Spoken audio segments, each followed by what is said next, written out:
Hello there. Welcome to this episode of Just the Dis. My name's Brian, and we talk about Blu-rays here. And for this episode, I am going to be speaking to you about some more releases from Imprint Films, Australian label, a division of Via Vision Entertainment. And I always mean to say this at the top, but everything here is region-free. There may be some listings online, Amazon and what have you, that say these are region B locked. They are not. And no imprint release that I've encountered so far has been region locked. So keep that in mind and know that if you choose to import any of these titles, they should play fine on your North American Blu-ray players. So just a heads up there. Now, I've got 8 titles to talk about. So let's get into this. I'll start with one of my favorite films, getting a new release from Imprint. This is the Parallax View from 1974. This is one of the great paranoid films of the 1970s, part of a paranoid trilogy by the wonderful director Alan J. Pakula. Those films included Clute, Parallax View, and of course All the President's Men. All of them are fantastic, and all of them have an incredible sense of dread and paranoia seeping through every frame. I'm not sure, but this might be my favorite of the three, and I really like the other two, especially Clute, quite a bit. But so this has already gotten a release from Criterion, which I have right here, and I'll do a little comparison of the extras. Nothing that is included on the Criterion disc is included here, I don't think. But there are a lot of extras on this disc, and so it's a great supplement to that release. I think if you're a fan of the movie, you kind of need both. But anyway, so the idea of the film is that Warren Beatty plays like a reporter who witnesses an assassination. There is an assassination at the top of the Space Needle, which is a really great and memorable visual thing that the film does at the beginning. And he's actually not at the top of the Space Needle where the assassination happens. He's down below. He can't get in to this little press conference with the senator that gets killed. And what starts happening is that everybody in that room starts dying, and in mysterious ways, in ways that all look like sort of foul play. And so he is approached by this woman played by Paula Prentice, and she's sort of the one who wouldn't help him get into the room at the beginning, but now she wants his help. She's terrified and paranoid about what's been happening to everybody else, and she may or may not meet her fate. So that may or may not push Warren Beatty into investigating further as to what's going on here. And I don't want to go too deep into it, but suffice it to say that he sort of allows himself to be recruited by a dark organization as part of his investigation, and the film just gets more and more terrifying as it goes, because you just get a sense of like everybody's in on this. How big is this conspiracy? Where does this end? And it's just one of those movies that, you know, is just so affecting in terms of the palpable sense of dread that it has. And yeah, I absolutely love it. Shot by Gordon Willis, who also shot Clute, and I think he shot All the President's Men as well. So it's just got a great, you know, palette. It just looks gorgeous. The dark frames always look great. Obviously, he was known as the Prince of Darkness for a reason, and just one of my favorite cinematographers of all time. So it doesn't hurt, this being one of my favorite movies, is that it was shot by him. Anyway, so great film. And here's what we get in terms of extras on this one. I should mention the cast. I'm getting carried away. Hold on.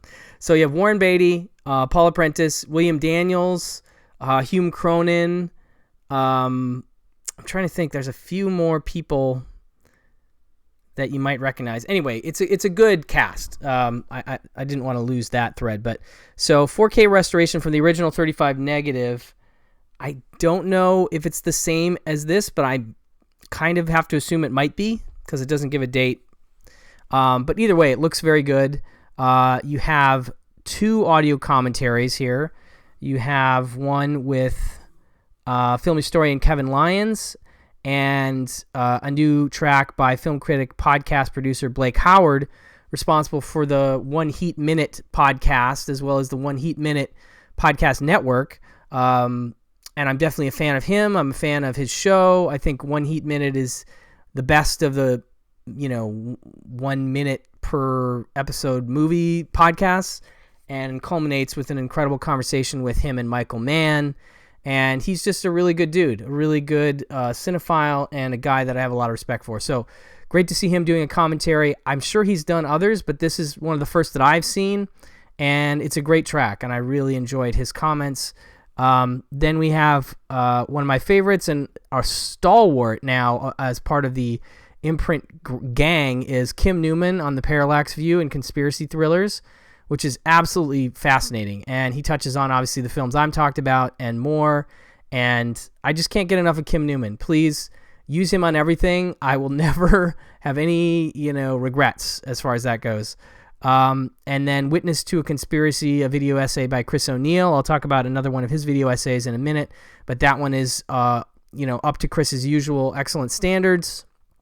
And yeah, this is just a great release overall. So that is the Parallax View. And next we have this film called The Naked Jungle. Now, this one is really interesting because it's kind of 2 stories in one, but it doesn't become the second story until pretty late. I want to say like an hour in or something. And Heston stars in this film as a guy called Christopher Lenigan. I can't remember how to say his name. But he has a South American cocoa plantation. I want to say this is set... Oh, shoot. I can't remember when the setting is. I don't think it's contemporary. And he basically is sort of like king of his domain. He has his plantation. He has ostensibly slaves working for him to help with the plantation. And he's kind of a gruff guy. And we are introduced to the Eleanor Parker character at the beginning of the film when she's riding a boat down, I don't know, the Amazon or something. And we find out that she has married him by proxy. It's sort of a mail order bride type setup. She came from New Orleans. His brother helped find this bride for him because his brother felt he needed it, and he definitely did. And so she is talking to what is his name, William Conrad, on the boat about getting married to him and whatnot. And it's a really interesting setup. Kim Newman's on this one too in the commentary with Barry Forshaw, and I love them as a duo. Actually, I think they're one of my favorite commentary duos at this time, and their commentary is really good. And one of the things they say right off the bat is that this film is very much like Jane Eyre in terms of the setup. Now, I said it's 2 movies, and the reason I love this movie, I like that whole setup stuff. Heston and Eleanor Parker, sort of cagey with each other, especially Heston. He's just incredibly gruff. They also call it in the commentary sort of a Beauty and the Beast kind of story, so you kind of know where the romance will go. But what's neat about it is that about an hour in or so, it's only a 95-minute movie, I think, it becomes an ants attack movie. And I guess it's like a 2-mile wide column of ants. 2 miles wide, 20 miles long is the size of this ant army that's attacking his plantation. And it's just like, what can he do? Can he save the plantation? Can he save himself? Can he save Eleanor Parker? Can she save them? What's going to happen? And so it becomes an animal attack movie. And if you pay attention on the channel, I may have mentioned a few times I'm a big fan of that genre in general. And so this is a really cool movie in that it has both of those elements to it, and I love that about it. So very cool. You know, if you're a fan of Heston like I am, this is one of the, I think, slightly underseen gems in his filmography. Oh, I forgot to show. I always do this. So here's your slipcase for Parallax. I really like the cover art for Parallax View. And then they always have some artwork inside. Anyway, I just was thinking about that as I was pulling out the disc for Naked Jungle. So here's your slipcase, and then we have the cover artwork, which is very cool. And let's talk about the features here. This is some great stuff. I think this is the debut of this film on Blu-ray. God, I always feel like I misspeak whenever I declare that, but it looks good. It's a 4:3 movie, so it's not widescreen. Just bear that in mind. It's from 1954. So, like as I said, you have the audio commentary with Barry Forshaw and Kim Newman, which is excellent.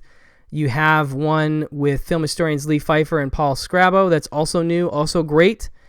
And a third one by George Pal biographer Justin Humphreys and author and film historian C. Courtney Joyner. Also great. And yeah, George Pal is, I believe, a producer on this, so he's involved. And George Pal-ites, you know, people that like his work will dig this one too. But so then you have Charlton Heston for All Seasons, a documentary about 30 minutes, just a little under. Career retrospective type. I think it's 4:3 also. But Heston himself is interviewed, and he is humble in parts, and it's an interesting, you know, documentary. And I love that they include that. There's another one on the next disc I'm going to talk about. Radio adaptations. You have multiples here, which is really cool that they have multiple radio adaptations with different cast members, including one with Heston and Donna Reed, and another with William Conrad, etc. So a really nice edition of The Naked Jungle is next. Then we have, this is new to me, this one, The Country Girl. This is from 1954 also. And I don't know why I had avoided this film for so long. I think the title doesn't necessarily grab me, and it does ultimately sort of sum up what we're talking about here, and I see where it comes from. This is based on a Clifford Odets play. It has songs and lyrics by Ira Gershwin. But if you thought it was a musical, you'd be wrong. And you wouldn't be completely wrong, because there are musical elements to it. But this, to me, plays more like something preceding a movie like the Paul Newman lawyer movie, Sidney Lumet movie, and of course I'm blanking on the damn title for now. Oh boy, I'll have to look that up in a second. But anyway, point being is that it is definitely one of those movies that has you sort of rooting for the verdict, for gosh sake, is what I'm trying to think of. Didn't have to look it up. But so, you know, if you've seen The Verdict, it's not quite like that, but it sort of starts with a down on his luck kind of guy, and it's a movie where you're sort of rooting for him throughout the film to just make his comeback, you know? And this is a kind of a similar type of movie, like I said, because it's about an alcoholic actor played by Bing Crosby, and one of my favorite performances I've seen him in. He's okay, so he's given an opportunity to star in this new play. William Holden is the director of the play. At the beginning of the movie, we see him arguing with the producer about who can do this play. This new play is a really tricky play because it's built around a single character that has to be able to talk and sing almost in and out, like go from talking to singing in the same beats. And he remembers Bing Crosby's character having done this great adaptation of another play years ago where he did exactly that. And so he's trying to sell the producer on it. The producer's like, no, he's a drunk. I don't want him. He's going to be problematic for us. And he's like, look, just see him. Just for gosh sake, just do me this favor and see him. And so he does. And the producer's very gruff with the Bing Crosby character, but he comes out and he does this number from that old movie that old play that is just exactly what they need. This guy who he's singing and he's talking and he does it perfectly, but he's very underconfident, and before they can even offer him the role, and they won't give him a run-of-the-play contract, which means that they basically can't fire him. They give him a 2-week contract, which means that at any point they can fire him with 2 weeks' notice. And Holden knows that that isn't necessarily what will be ideal for this guy, because he needs, ultimate confidence in him being felt so that he can do this. So he goes to the guy's apartment and he meets his wife, played by Grace Kelly, who is also great here. And I think she won an Academy Award for this. I could be wrong.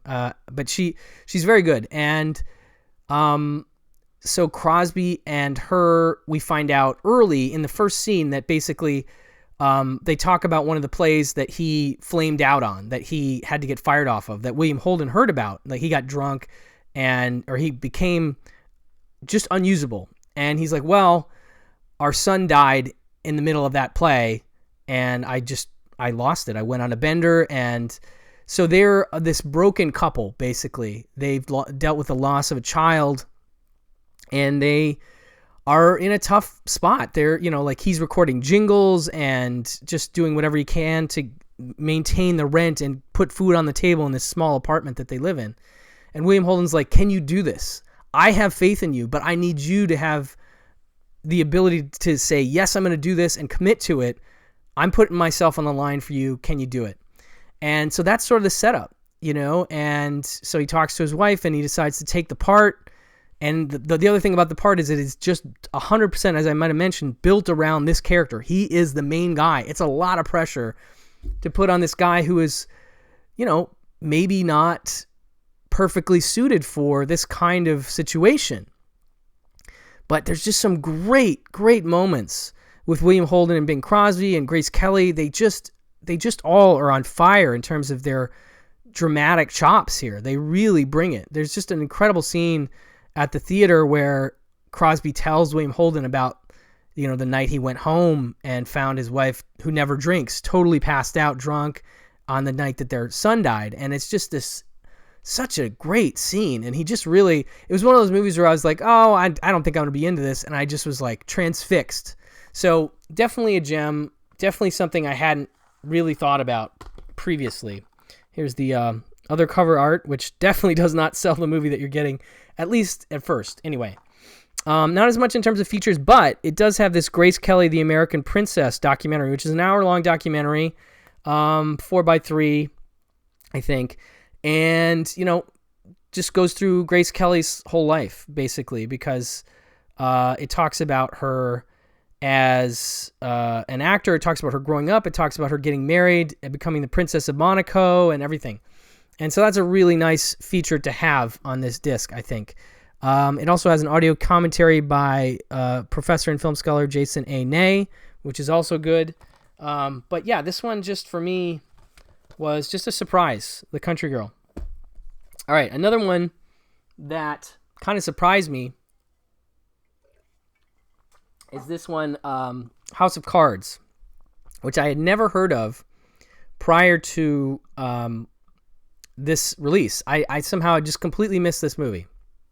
And it's crazy because I love George Papard. I've been a real fan of his for a while, and I've been on a run of watching his movies, and he's been getting a Blu-ray renaissance, just a ton of his stuff coming out from Kino Lorber, and actually Imprint has put out a few, the Carpetbaggers, and I love it. I love seeing it, that he's getting this this whole revival, because a lot of his stuff wasn't on Blu-ray. So anyway, first and foremost, George Papard, Inger Stevens, who is really awesome if you don't know her. She's in a great film called Cry Terror, directed by Andrew L. Stone.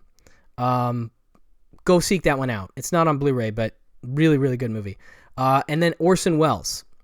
As you can see, they're looking all Touch of Evil-y almost, except with a European bent. But so this movie, it's directed by John Gillerman, who's I think he's a British director. I can't remember where he's born, but he's worked with George Papard before. He does a really great World War I movie called The Blue Max, which I highly recommend. Twilight Time put that on Blu-ray. I hope it gets another release. He also did PJ, which came out from Kino. That's a great George Papard movie that a lot of people haven't seen. He did a movie called Tarzan's Greatest Adventure. He did Guns at Batazi, which I know Tarantino is a big fan of. Shaft in Africa, and of course King Kong, the 1976, and The Towering Inferno. So a director that's done a lot of great stuff. This movie is just so strange and interesting. It starts with one of my favorite openings I've seen in a while, which is a boxing match. Well, it starts like a giallo, actually. We see this, the River Seine in France, in Paris or whatever, and there's a body floating in it, and it gets fished out. It almost opens like a giallo or something.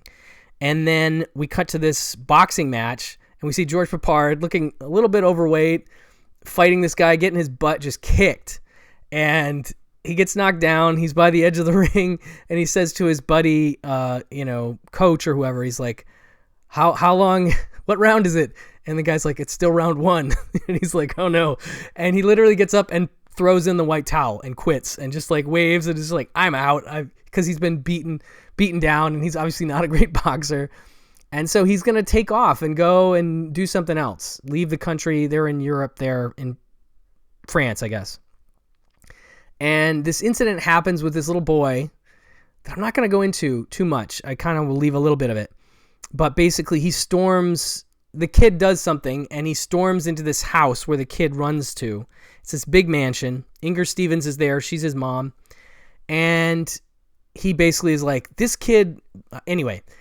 And he makes such an impression that Inger Stevens is like, look, I know this is a little strange, but if you're not, doing something productive right now, he could use, and she doesn't pitch it like this, but basically an American nanny, somebody to watch him, his father's gone, and we find out this kid is the son of a famous general, and he is in line to be the next general, somebody, and that sort of comes into play later. There's some bigger political stuff that gets into it, but so he's like, whatever, I like this kid, I'll do it, and he starts to take on the role of being this guy's American buddy. It's somewhere between the toy and Mary Poppins, sort of, but not, because he's like, he actually says at one point, he's like, I ain't Mary Poppins.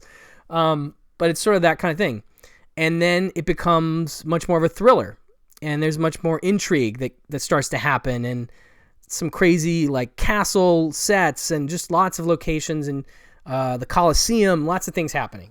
And it was enjoyable. I had never heard of it, so I don't love this cover as much, but that's the cover there. And then this has an audio commentary from film historian Scott Harrison and an isolated music and effects track. So not a lot of features, but still a very interesting movie. And Orson Welles shows up at about the 25-minute mark, and he disappears for a while and then, comes in towards the end. And so he's good to sort of punctuate things. But George Papard, if you like him, he's really good there. Here, he does his sort of smart alecky but charming persona, and it works for this role. So, I don't know, just finding out about a John Guillermin's film that I hadn't seen before was something that I really dug. And so I definitely recommend this one, and it's worth checking out. So that is House of Cards. And next up we have Lady in a Cage. Now this one is also getting a release from Scream Factory, which has different extras, and I'll just mention those right now because it's interesting. Kim Newman is part of both releases, but he doesn't do the same things.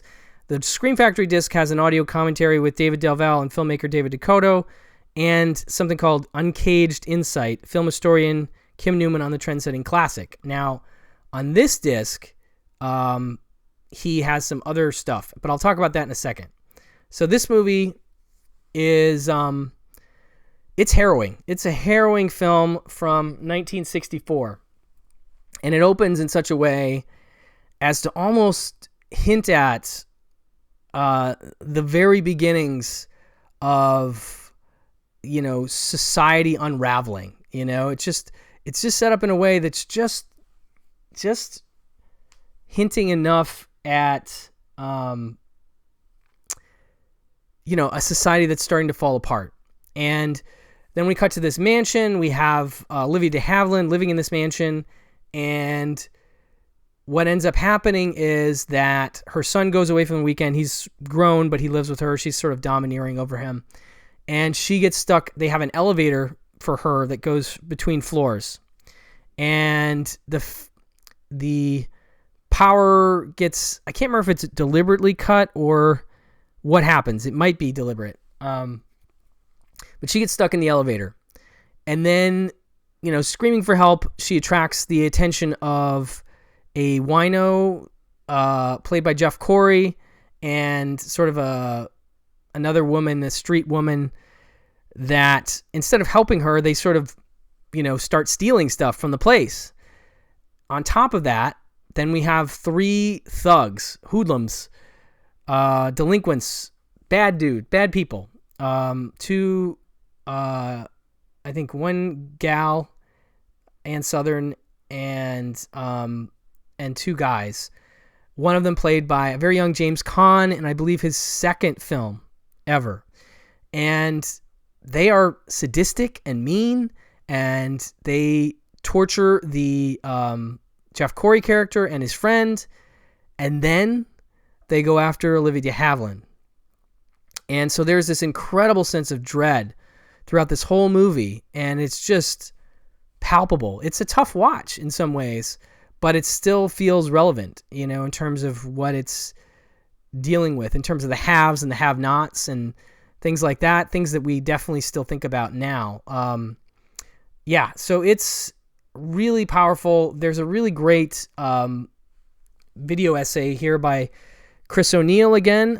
This one is done as a text video essay where the film slides up, and below that he does all text commentary about certain scenes, and it's really effective. It's only about 11 minutes, but he really goes through the film and points out a lot of great things, and I really enjoyed that essay. Now, this also has 2 commentary tracks. Again, Kim Newman and Barry Forshaw, excellent, and Kat Ellinger. I mean, this is the kind of release I live for.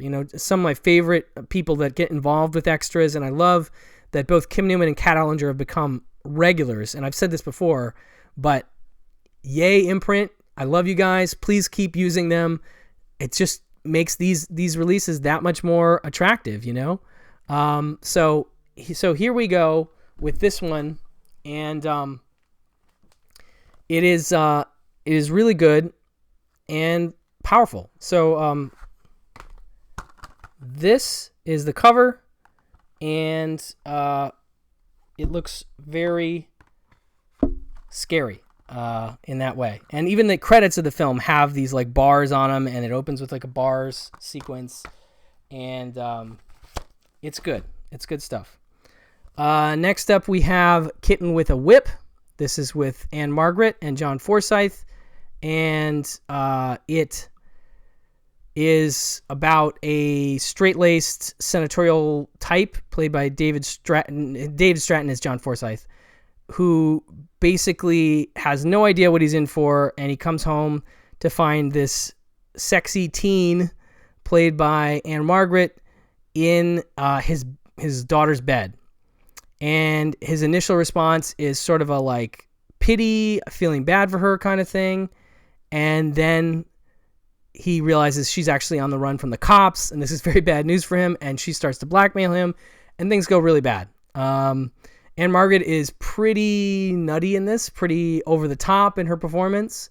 I can't remember if there was a Mystery Science Theater of this. There might have been. But she's effective, and she's certainly sexy.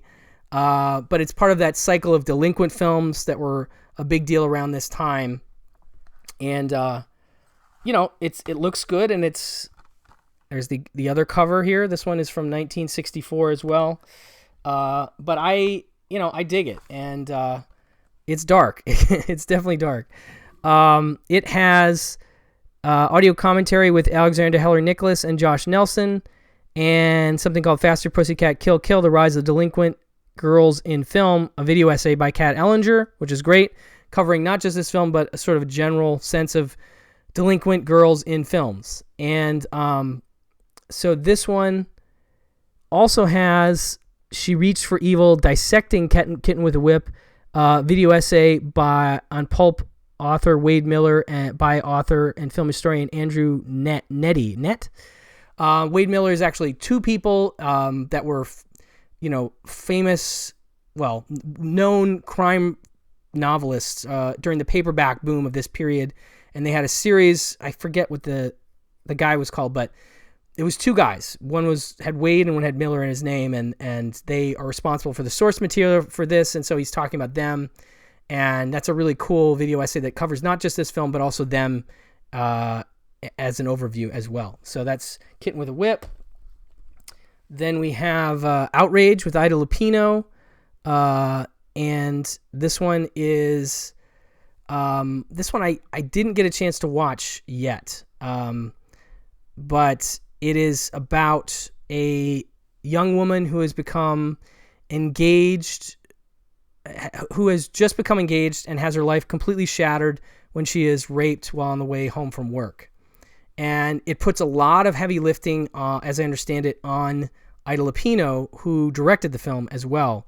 I found a really thorough review on Letterboxd by Steve G that I really enjoy, and I like that what he says here. He says, "This is not a film that chooses to go down the route of tracking down Mala Powers' attacker as it looks early on, though it will do. Instead, it focuses completely on Powers' struggle to continue her life one way or another. This all happens after the scene in which she's attacked.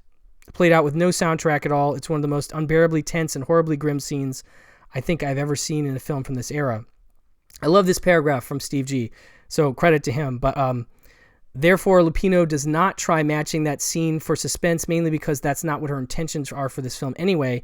Instead, she touches on feelings of alienation, paranoia, displacement, guilt, and fear of physical contact from both men and women, covering so many of the psychological effects suffered by survivors of sexual violence. And she does all this in this 75-minute running time. So it sounds like a tour de force. It sounds like something that's going to be really impactful, and that I'm definitely looking forward to checking out for that performance and for her directing. This is a new 2K scan from the original negative at Paramount, and it has an audio commentary by another of my favorites, Alexandra Heller-Nicholas, and so I look forward to checking that out. And then lastly, we have Last Train from Gun Hill, which came out from Paramount Presents, and which this actually ports over the Leonard Maltin on Last Train from Gun Hill right to this disc. And then includes also a 1080p high-definition presentation of a 6K transfer from the original VistaVision negative, which I believe is the same transfer as the Paramount Presents. But this has a new audio commentary by film historian Stephen Prince. So that's cool. And this one is about a Marshal, U.S. Marshal, played by Kirk Douglas, who tries to bring the son of an old friend, played by Anthony Quinn, who's an autocratic cattle baron, to justice for the rape and murder of his wife. And it's one of those things where he's out and his wife gets attacked, and we don't, or we do see it, but nobody else does, and the wife is killed. And so he finds some evidence, a saddle that's very specific to the cattle baron, and he figures out what's happening, and he goes to get the son, and Anthony Quinn's maybe not going to let him take his son. So it's this very, standoff kind of setup, and it's a really good setup. And it also has Earl Holliman, Brad Dexter, Val Avery. It's a solid Western, and it's directed by the great John Sturges, who did The Great Escape and Bad Day at Black Rock, and just one of those really fantastic, macho directors from this period. And it's really well handled and well acted by everybody involved. And this is what the cover looks like. And this is from 1959.